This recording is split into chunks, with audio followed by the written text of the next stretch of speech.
Senator Amy Marcos, mga sangkay, meron pong isang malaking pasabog tungkol daw po kay First Lady Liza Araneta Marcos. Well, alamin po natin.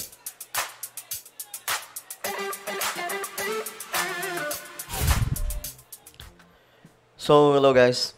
This is me, Sangkay Janjan. I'm back for another vlog today. At ito nga mga sangkay, pag-usapan po natin ngayon itong masyado pong matunog na usapin ngayon, no?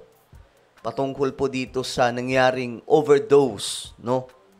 Doon sa kasamahan daw po ni F. Elisa, isa pong mayamang negosyante. Na-overdose daw mga sangkay dahil sa cocaine. Pag-usapan po natin ito dahil masyado pong matunog at may pasabog po itong si Amy Marcos. Nako, ano kaya ito? Pag-usapan natin. But anyway guys, bago tayo magtuloy-tuloy, paki-subscribe po muna yung ating YouTube channel. Tayo po ay 53 million subscribers na po. Sa mga hindi pa po nakapag-subscribe dyan, makikita nyo po yung subscribe button sa baba ng video na to. I-click nyo lamang po yung subscribe, i-click ang bell, at i-click nyo po yung all. Sa mga nanonood po sa Facebook, i-follow nyo po yung ating Facebook page. Alright. So, ito yung balita mga sangkay. Senator Amy, pinasusumite ng report ang palasyo ukol sa pagpanaw nitong si Tantoco. Isa pong tycoon daw po ito. So, ibig sabihin, hindi po ito basta-basta mga sangkay. Ito yung balita, no? Senator Marcos, sa pagpanaw ni Tantoco, hinihikayat ni Senator Amy Marcos ang palasyo na magsumite ng isang komprehensibong report tungkol sa pagpanaw di umano ng negosyanteng si Paulo Tantoco at sa posibleng pagkakasangkot umano ni First Lady Liza Araneta Marcos at iba pang government officials dito. Well, guys, okay naman to mga sangkay na panawagan ni Amy Marcos. Kaya nga lang, dapat tiningnan po muna yung police report eh. May nasabi po ba ang California na nandun yung pangalan, involved yung pangalan doon ni F. Elisa? Diba? Magkakasama sila. Marami pa po doon kasama nila mga sangkay, diba? Ang pagkakalam ko, may mga artista pa nga po eh. Diba? May mga opisyal pa po ng media company. Mga media companies. So, sobrang ano lang, mga sangkay, sobrang bakit? Ano to? Politics pa ba to? Or part nga ba ito ng destabilization against the former president? The current president, PBBM. Pero alam niyo guys, ito itong si Amy Marcos kasi, at saka si Elisa, dati pa po, nababalitaan na po talaga namin mga sangkay na hindi daw po talaga sila magkasundo. Magkaaway pa nga po mga sangkay. Yun po yung sinasabi sa atin noon. Nasabi nila, itong si Amy Marcos daw, magaling yan. Parang tatay niya.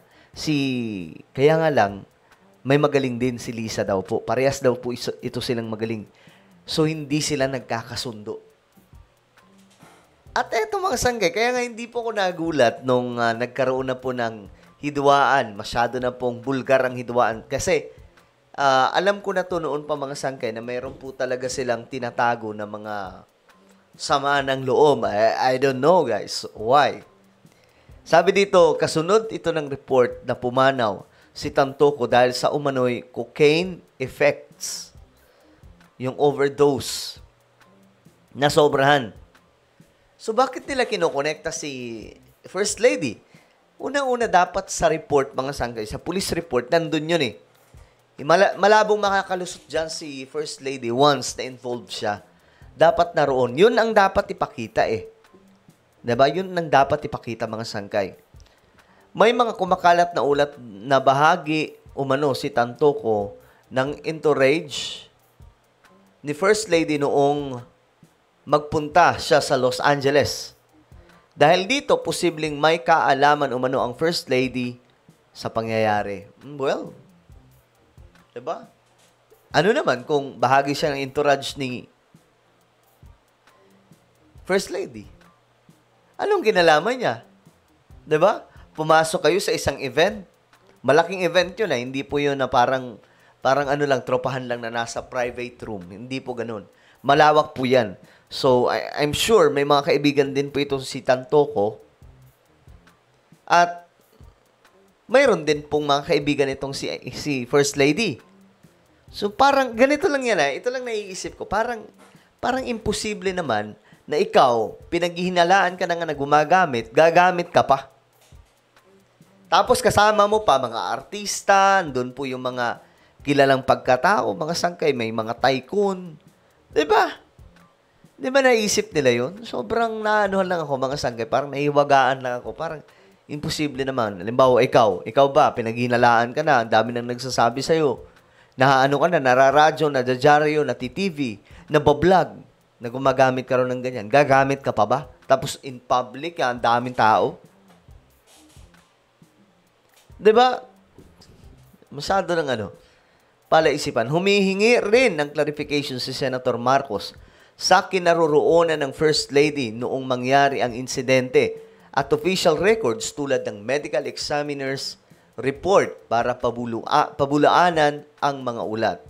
O, ang kailangan dyan mga sangkay, police report na lang. Yun lang po yun eh. Kasi hindi naman, alam nyo, magagaling po yung mga police ng US. Imposible pong hindi po nila malalaman kung ano talaga yung totoo mga sangkay. Na parang may pagtatakpan sila, malabo po yun. Okay? Malabo po yan mga sangkay. I'm sure, kung ano yung nandoon sa police report, lahat ng involved doon nakasulat ang pangalan. Pero kung siya lang, o yung pang, kung may mga kaibigan siya, nandun din po yun sa police report ng US. Diba, mga sangkay? Sobrang lang. Inuutusan ang Malacanang, huyu, sabi dito, tibay. Oo nga, parang ang galing no? You should ask the report from the police. This is what I'm telling you guys. Senator Amy should ask the report from the California Police Authorities. Meron po silang hawak niyan. Ayan kunin nila mga sangkay. Sabi nga po dito, they are one who can provide your questions. If Lisa was there and the rest during the party, you are asking the wrong person. For sure, sa totoo lang kasi itong hinihingi po ni Amy Marcos, sa tingin nyo ba kung totoong involved si F. Elisa, sasabihin nila yung totoo? Na parang ang dating, aamin kami? Hindi po. Kaya nga mali siya ng tinanungan Dapat ang tanungin ni Amy Marcos doon po sa US, sa California. Doon po siya magtanong. Tama po ba? Mga sangkay? Pambihira. Well, ano po ang inyong opinion sa pasabog ni Senator Amy Marcos? Sa tingin nyo ba, involved dito si F. Elisa? Comment down below. Meron po tayong YouTube channel, Sangkay Revelation. Hanapin nyo po ito ngayon sa YouTube. Kapag nakita nyo na, i-click nyo po yung subscribe, i-click ang bell, at i-click nyo po yung all. Ako na po ay magpapaalam, mag-iingat pong lahat. God bless everyone.